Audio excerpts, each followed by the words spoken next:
I am ready. Serbisyong totoo ng GMA News. Alamin naman natin ang magiging lagay ng panahon ngayong araw. Magiging maulap at maulan po sa hilaga at gitnang bahagi ng Luzon.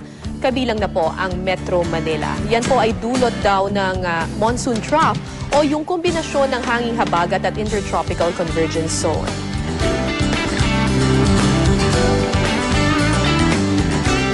Mas magandang panahon naman ang mararanasan sa ibang bahagi ng bansa. Ang Visayas po mga kapuso makakaranas ng bahagyang maulap na kalangitan na may kalat-kalat na pag-ulan.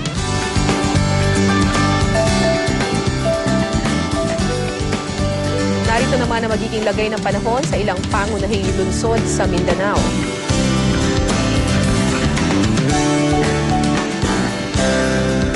Good news naman para sa mga may lakad o yung manunood ng mga live screening ng bakbakang Manny Pacquiao at Timothy Bradley Jr. ngayong weekend. Inaasahang mas maganda po ang panahon bukas. Pero paghandaan pa rin po ang posibleng pagbuhos ng ulan bandang hapon o gabi.